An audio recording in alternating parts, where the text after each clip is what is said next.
আজকে রান্না করব সবার পছন্দের ডিম ভুনা। এই ম্যাজিক রেসিপি যে কেউ পছন্দ করবে। পেঁয়াজটা গাঢ় বাদামি কালার করে ভেজেছি, হলুদ আর মরিচ গুঁড়ো দিয়ে পানিও দিয়েছি। এইবার আরেকটু শুকনো মরিচ গুঁড়ো আমি দিয়ে দিব। এতে করে গরম মশলাটাও আমি বেটে নিয়েছি আমার প্রিয় শিলপাটায়। আমি সবসময় টাটকা মশলা বেটে রান্না করে থাকি, এতে রান্নার টেস্টটা ডাবল গুণ বেড়ে যায়। রান্নার স্বাদের কারণে মুখের রুচিটাও বৃদ্ধি পায়। আমি ফ্রিজে কখনো মশলাগুলো বেটে রিজার্ভ করে রাখি না। ফ্রিজে রাখা মশলাগুলোর টেস্ট অনেকটাই কমে যায় আমি মনে করি। টাটকা জিনিসের সবসময় স্বাদ অন্যরকমই থাকে, খুবই টেস্টি থাকে। রান্নার টেস্ট বৃদ্ধির জন্য আমি সবসময় টাটকা মশলা রান্নায় দিয়ে থাকি, এতে করে টেস্ট এবং সুগন্ধি রান্নায় ভালোভাবে বজায় থাকে। রান্নার কালারটাও সুন্দর হয় খুব। অনেকে আলসেমি করে ফ্রিজে করে রিজার্ভ করে রাখে মশলাগুলো, কিন্তু আমি একেবারেই তার বিপরীত। শিলপাটায় বাটা মশলাগুলো আমি এখন পেঁয়াজ ভুনাতে দিয়ে দিব। দিনে যদি 3বার রান্না করতে হয়, 3বারই আমি সব ধরনের মশলা আমার প্রিয় শিলপাটায় বেটে থাকি। অনেকেই আমাকে প্রশ্ন করে, আপনার হাত ব্যথা করে না কিংবা আলসি লাগে না? আমি তো বলি একদমই না, কারণ আমি নিজেও মুখরোচক খাবার খেতে খুবই পছন্দ করি। শাকসবজি, টাটকা রান্না সবকিছুর সুঘ্রাণ একটু বেশিই থাকে, তাই না? এতেই তো শান্তি, এতেই তো হচ্ছে তৃপ্তি। রান্নার ফাঁকে ফাঁকে আমি কি করেছি, চুলার চারিপাশ ধীরে ধীরে মুছেও নিয়েছি। দিনের 3 বেলায় হচ্ছে আমার রান্নাঘরে কাজ করতে হয়, সেই ক্ষেত্রে আমাকে অবশ্যই রান্নাঘরটা যদি পরিষ্কার থাকে আমার খুবই আনন্দ লাগে। রান্নাঘরে অনেকক্ষণ কাজ করেও শান্তি পাওয়া যায়। এইভাবে আমি পেঁয়াজ আর মশলাটা আস্তে আস্তে করে জাল দিয়ে নেড়েচেড়ে নিচ্ছি। তেলটা তো আমি অবশ্যই প্রয়োজন মতো দিয়েছি, কমও দেইনি আবার খুব বেশিও করে দেইনি। মশলাগুলো ভালো করে পেঁয়াজের সাথে যাতে আঠা আঠা হয়ে যায় ঠিক সেইভাবে নেড়েচেড়ে নিচ্ছি। এই ম্যাজিক রেসিপিতে যত করে পেঁয়াজ আর মশলা একসাথে ঘন হবে ততই টেস্ট বাড়বে। একসাথে আঠা আঠা আর মাখা মাখা থাকবে মশলা আর পেঁয়াজ। এইভাবেই ডিম ম্যাজিক রেসিপিটা সুস্বাদু হয়। চামিচ দিয়ে বারবার নেড়েচেড়েও নিচ্ছি যাতে করে কোনো ধরনের গোটা গোটা পেঁয়াজ না থেকে যায়। এটা খুব কড়া করে ভাজিনি, আমি একটু হালকা করে রেখে দিয়েছি আস্ত বাদামি কালার। এই সবজিটা মানে এই রেসিপিটা আমার বাচ্চারাও খাবে, দিকে খেয়াল রেখে ডিম ম্যাজিক রেসিপিটা আজকে আমি করেছি। আবার ঝাল বেশি খেতে ইচ্ছে করে, সেই কারণে শুকনো মরিচ বেশি করেও দিয়ে দিতে পারে। ধরনের রেসিপিতে অনেকে গোটা গোটা কাঁচা মরিচও খেতে পছন্দ করে। এগুলো আমি আগে হলুদ আর শুকনো মরিচ লবণ মাখিয়ে তেলে ভেজে নিয়েছিলাম গোটা গোটা ডিম। পেঁয়াজ ভাজার আগে ডিমটা ভালোভাবে আমি হলুদ, শুকনো মরিচ আর লবণ দিয়ে হালকা লালচে করে ভেজে নিয়েছিলাম। পানিটা দিয়ে একটু নেড়েচেড়ে নিয়ে ঢাকনাটাও দিয়ে দিয়েছি। এখন আমি মিডিয়াম আঁচে ভালোভাবে এটা ফুটতে সময় দেব।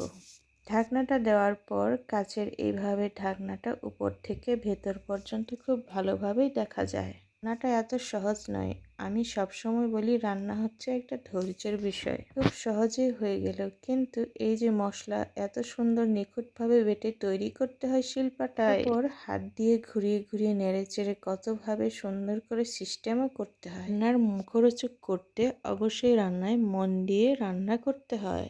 সময় ব্যস্ততার মধ্যে দিয়ে টেস্টি রান্না হয় না, এটা আমি ভালো করেই বলতে পারি। রান্নাটাকে সুস্বাদু করতে অবশ্যই একটু সময় নিয়ে তারপর রান্না করতে হয়। জলদির মধ্যে যেগুলো আছে, শুধু অল্প সময়ের মধ্যে যেগুলো হয় সেটা হচ্ছে ভর্তা কিংবা ভাজি এগুলো। আর যদি মাখা, ভুনা এই ধরনের খাবার খেতে ইচ্ছে করে তাহলে অবশ্যই সময় দিয়ে রান্না করতে হবে।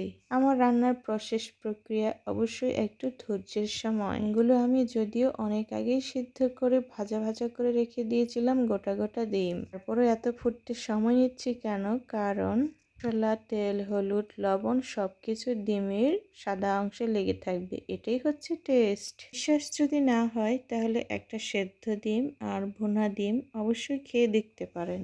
সিদ্ধ ডিম আর ভুনা রান্না করা ডিমের মধ্যে অবশ্যই পার্থক্য খুঁজে পাওয়া যাবে।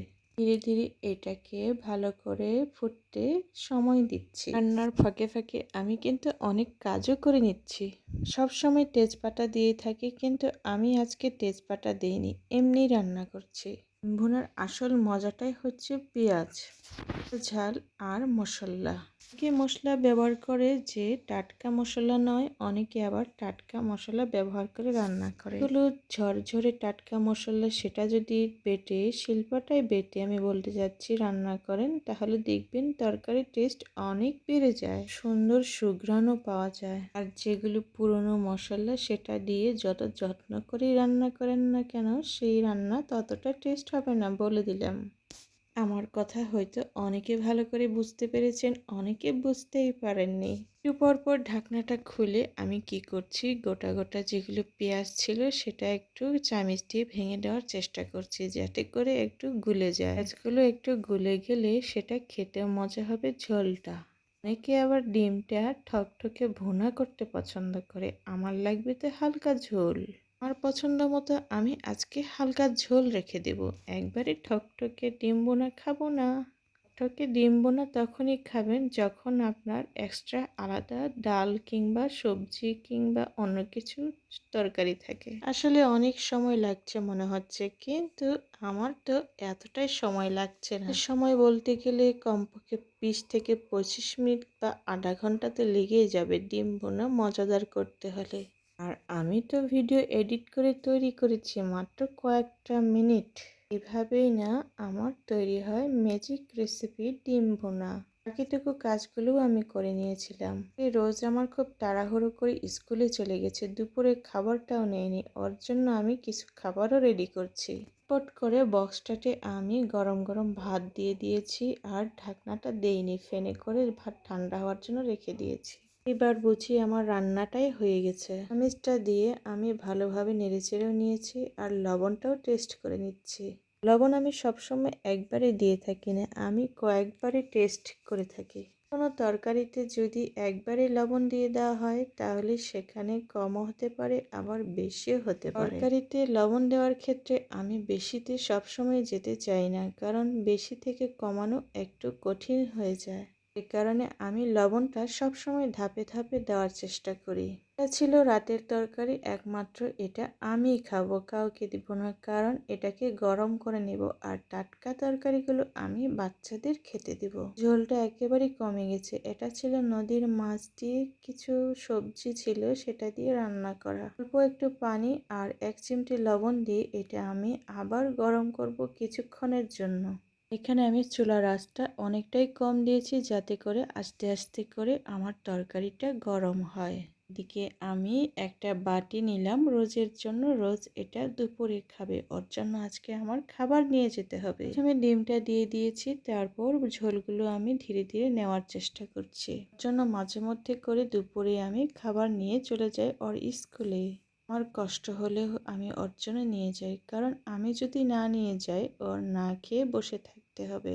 বন্ধুরা বসে খাবে টিফিন, আমার মেয়ে খাবে না, তা কি হয়? অবশ্যই হয় না। আমার কষ্ট হলেও আমি আমার মেয়ের জন্য খাবার নিয়ে যাই। এটাও গরম করে দিয়েছিলাম, সেটাও ঢাকনা দিয়ে রেখে দিয়েছি। চুলোর উপর হালকা আঁচে রেখে দেওয়া সবজিটা আমি আরেকটু লবণ দিয়ে দিয়েছি, আর একটু নেড়েচেড়েও নিচ্ছি। এটাতে আমার শুধু অধিকার আছে, তার মানে এটা আমি খাবো আজকে। যদিও রাতের তরকারি ছিল, আমার খুব পছন্দের তরকারি ছিল। এটা নদীর মাছ দিয়ে রান্না করা। নদীর মাছের অন্যরকম টেস্ট, খেতে খুবই ভালো লাগে। বাচ্চার বাবা প্রায়ই নিয়ে আসে নদী থেকে মাছ, আর সেগুলো আমি রান্না করে বাচ্চাদের খাওয়াই, নিজেও খাই। এই ধরনের ছোট মাছগুলো বাচ্চারা খেতে চায় না, ওরা সবসময় বড় বড় মাছ খোঁজে, মাংস, ডিম এগুলো হচ্ছে ওদের প্রিয়। ছোট মাছে যে কাঁটা থাকে বেশি, এই কারণে ওদের অপছন্দের জিনিস। তবে যখন রোজ আমার সাথে একসাথে খেতে বসে, ওকে আমি খাইয়ে দিই। মাছের কাঁটা বেছে বেছে মাছগুলো আমি ওর জন্য আলাদা করে রেখে দিই, আর আদর করে খাইয়ে দিই। আচ্ছা, আমার দুটোই, কিন্তু একজন মাছ কম খায়, একজন বেশি খায়, তার মানে ছোটটা।